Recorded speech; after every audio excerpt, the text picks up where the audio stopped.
In the previous video, we were in Dali and Kunming.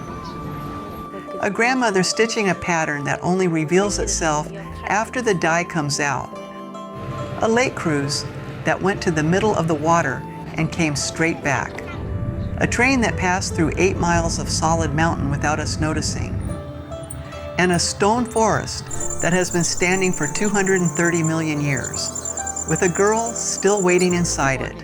Zarko still doesn't have shoes. And we are heading into the mountains. In this video, we go somewhere most travelers skip entirely, into mountains that hid an entire civilization for 5,000 years. To villages where the history isn't in a museum, it's sewn into the clothing, and those silver headdresses you see at festivals, each one a family's entire wealth, shaped into something that could be worn, carried, and never taken without a fight. A woman cooked us lunch in her kitchen, just her deciding what we needed. It was the best meal of the entire trip. We paid good money for a panda experience that lasted about 4 seconds. We will be honest about that. And a city where every building has iron bars on the windows and cameras on every corner, and where the question of what safety actually costs followed us all the way out of town. Let's go. Before we go further, a word about how we got here. This entire journey was organized through Chinatours.com. Every city, every guide, every train ticket.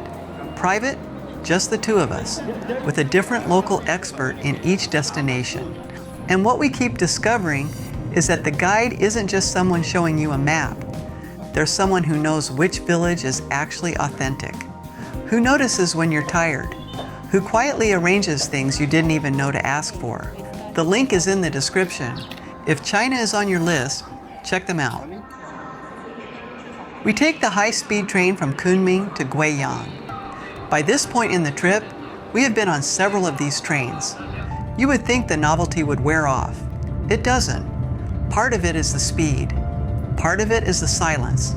The way the train moves at 300 kilometers an hour, and the coffee in your cup barely trembles. But what keeps pulling us to the window is what's outside, China's countryside. Not the version in the brochures, the version in between. Small villages tucked into the hillsides, with every flat piece of land worked into fields. Guiyang surprises us immediately. It is surrounded by mountains on every side. Guiyang was founded in 1283 during the Mongol Yuan dynasty. The name they gave it essentially meant a stronghold to force obedience from the southwest frontier. And for centuries, that's what it was. For most of Chinese history, the imperial courts in the north wanted nothing to do with this region. Too vertical to march an army through. Too wild.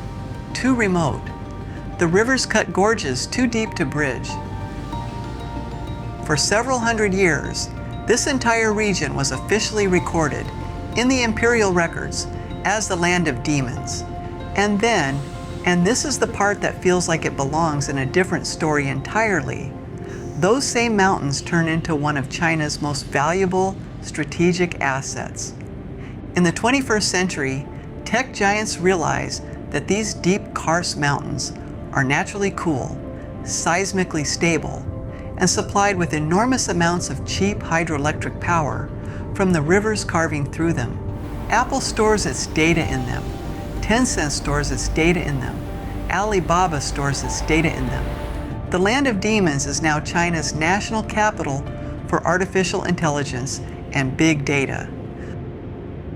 Stephen takes us to a scenic spot in the south of the city, Jiaxiou Tower, sitting on a rock in the middle of the Nanming River, a 400-year-old wooden pavilion, built in 1598 during the Ming Dynasty, connected to both banks by a stone bridge, and it has a story inside it that we didn't expect.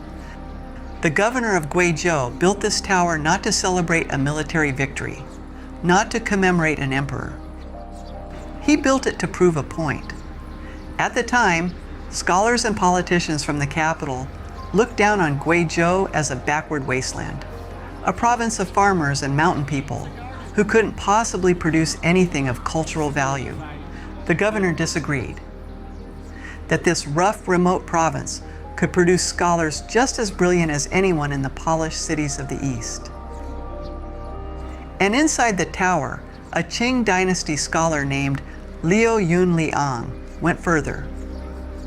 He wrote one of the longest poetic couplets in Chinese history, describing the mountains, the rivers, the fierce history of Guizhou.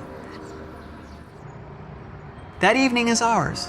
No guide, no agenda, just us in the city.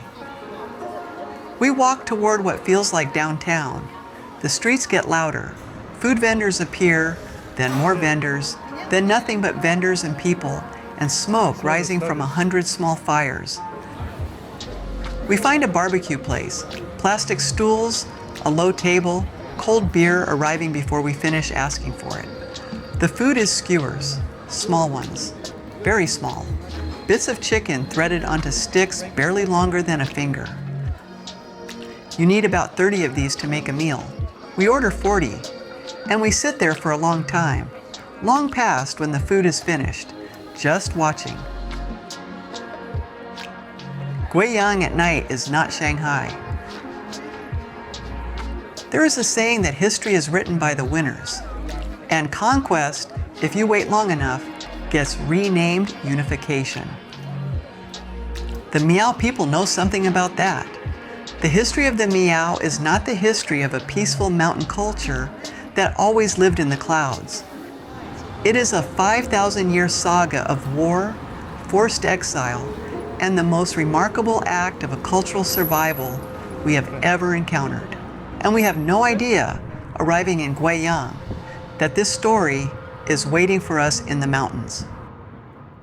The Miao people, according to their own tradition, were not originally mountain people at all. They were the original inhabitants of the fertile Central Plains, the rich land along the Yellow River that became the cradle of Chinese civilization. Their founding ancestor was a warrior king named Qiyo, who pioneered metallurgy and led his people across the heartland of what would become China.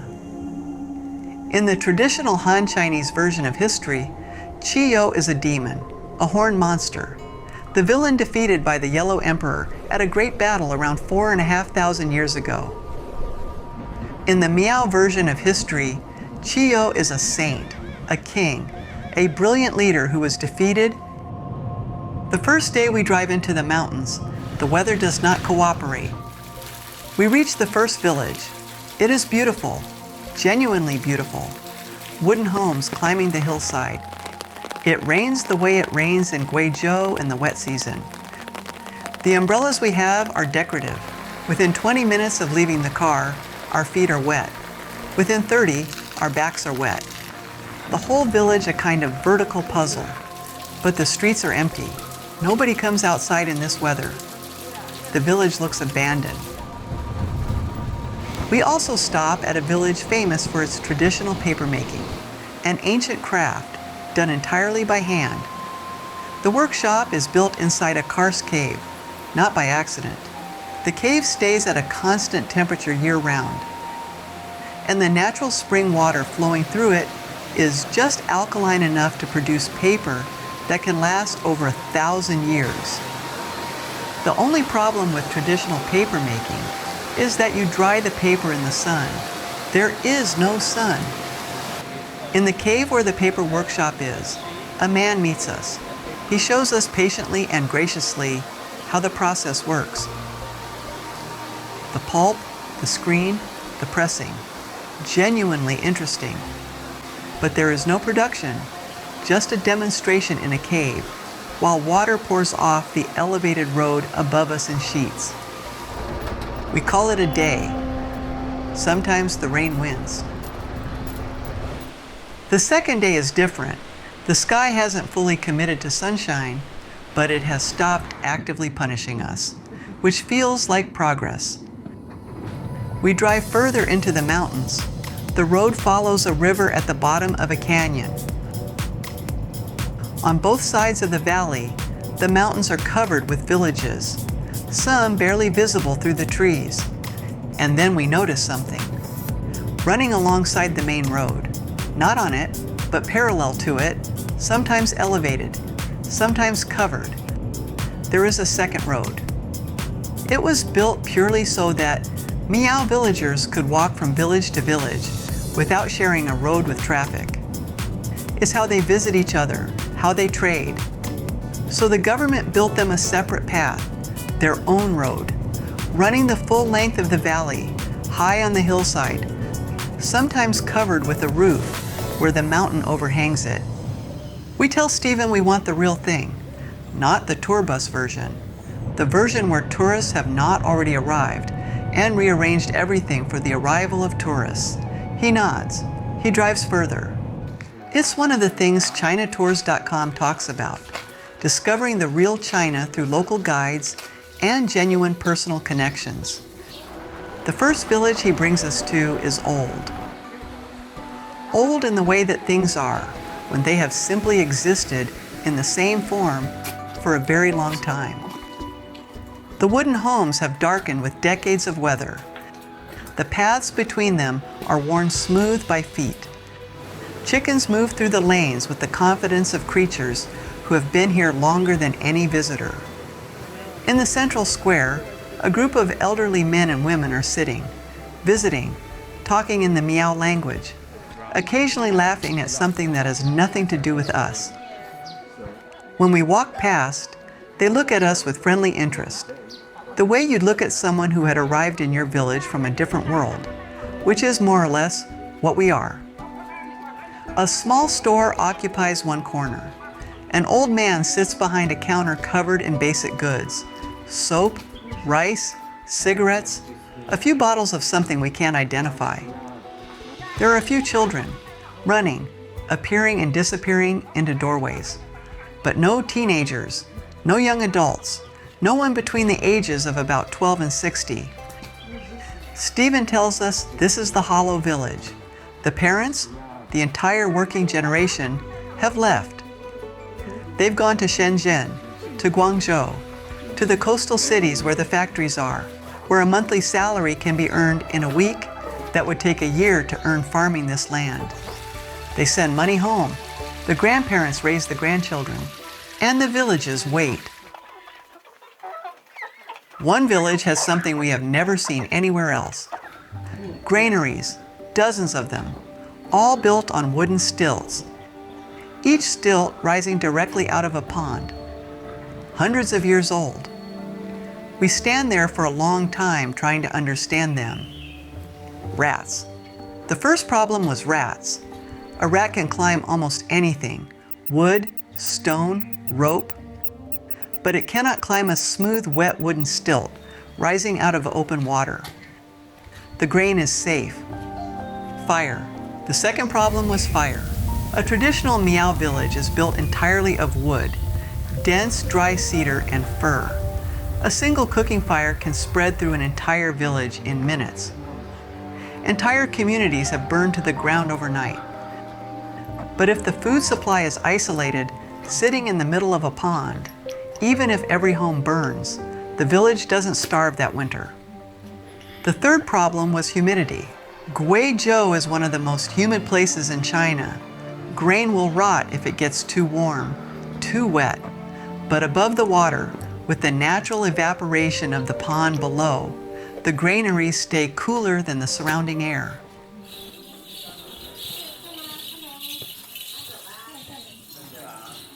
When I buy this vest in one of the villages, beautifully embroidered with a butterfly pattern, we are told that the butterfly is one of the oldest symbols in Miao cosmology.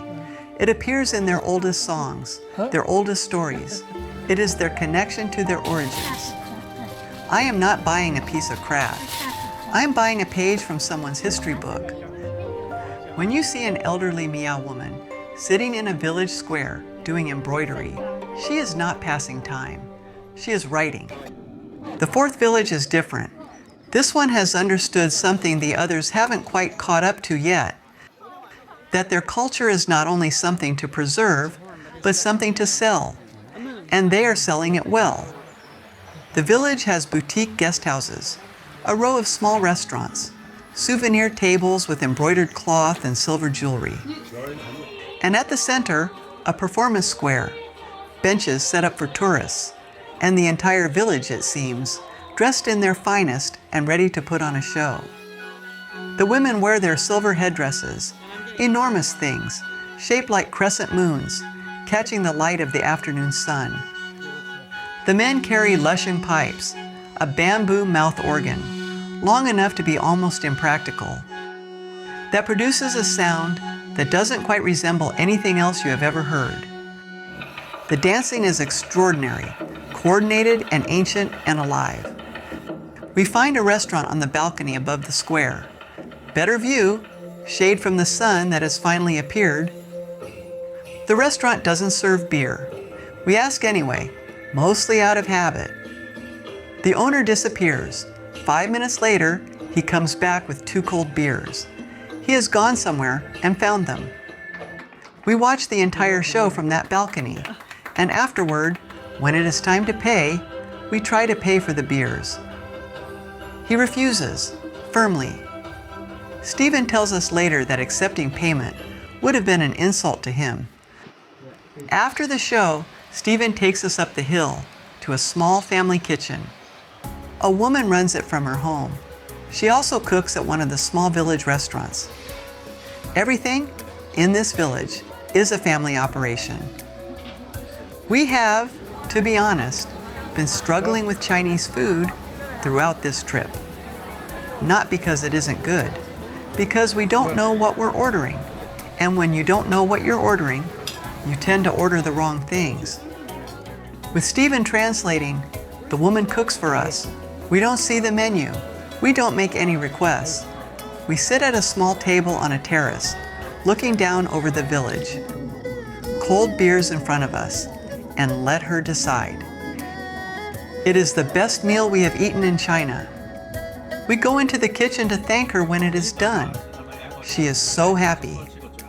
Not in a professional way, in the way that someone is happy when they have done something well that they care about.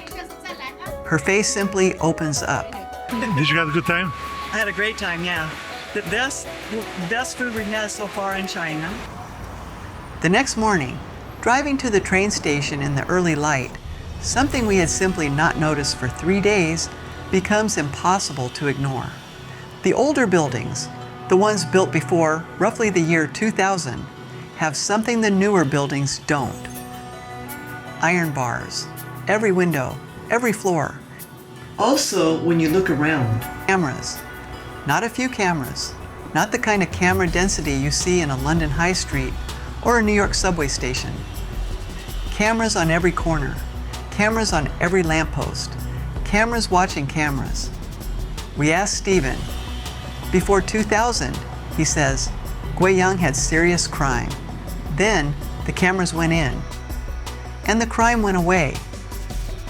He adds, only someone who is planning to do something illegal has a reason to object to the cameras, which is, we notice the kind of argument that is very hard to refute. If you live in a city where crime actually went away, there comes a moment when the cameras are so permanent and the people have lived beneath them so long that the question stops occurring to anyone at all. The train to Chengdu is another 4 hours of that particular pleasure. Moving fast and quietly through a country that has decided infrastructure is a form of national pride. We arrive in Chengdu. The pandas. Let's talk about the pandas. Before we arrive in Chengdu, we do what anyone does. We watch YouTube videos. We read articles. We sign up for the Panda Caregiver program at Dujiangyan Panda Base, cleaning enclosures, preparing bamboo, making the pandas' favorite steamed corn buns, watching the keepers feed and train them up close. A proper day. A few days before we arrive in Chengdu, ChinaTours.com sends us a message. Dujiangyan is closed for upgrades. Would we like a substitute? We say yes. We get up early. We drive 2 hours to Wulong. We arrive at opening time. We are given our volunteer shirts. We are given masks. We are given gloves. And then we are given a stick of bamboo, and we are shown how to smash the end of it against the ground so that it splits into fibers the pandas can eat more easily. We smash the bamboo. We look at each other. That is the caregiver program. One stick, smashed into the ground. Takes about 4 seconds. They take us inside next. One male panda, a trainer beside the cage. The bear is pacing, circling, over and over, stopping only to try and roll into a small water bowl on the floor. Not to drink, just to feel something cool against his body. He keeps coming back to it. It is too small to help him. He reaches an arm through the bars and grips a metal holder. The trainer explains, they teach the bears to do this so vets can take blood samples without sedating them. Then they take us back outside. Outside, it is different. Large open enclosures with streams running through them, climbing trees, and up in the branches, high above everything, baby pandas sitting in hanging baskets, watching the world below. The heat is already building. We move through the other enclosures. The pandas here are more settled, eating, climbing, sitting in the shade of the trees. But as the morning goes on and the temperature rises, one by one, they begin to disappear. A panda that was sitting at the base of a tree is gone. Another that was eating by the stream has retreated. The outdoor enclosures empty out quietly, one bear at a time, each of them choosing the air conditioning inside over whatever the morning had left to offer. On the way back to Chengdu, Zarko spots a Walmart sign from the highway. He wants to go in. We used to shop at Walmart when we lived in Seattle. We know what it looks like. The bins of vegetables, the loose fruit in piles, the slightly chaotic feeling of a store trying to be everything for everyone. The Walmart in Chengdu is nothing like that. Every single item of produce, every apple, every pear, every pepper is sealed inside a plastic container.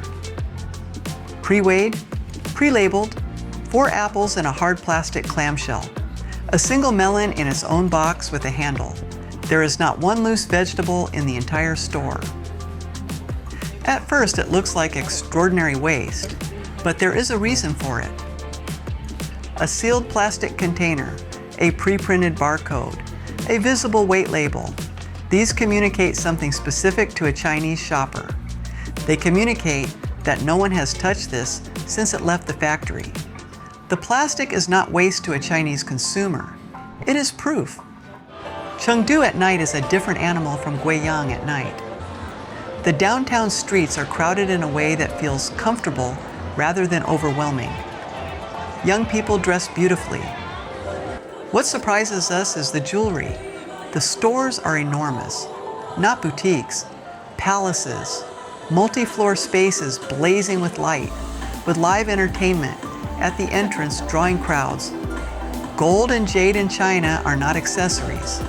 They have been gifts of meaning since the Ming Dynasty, at weddings, at births, at New Year.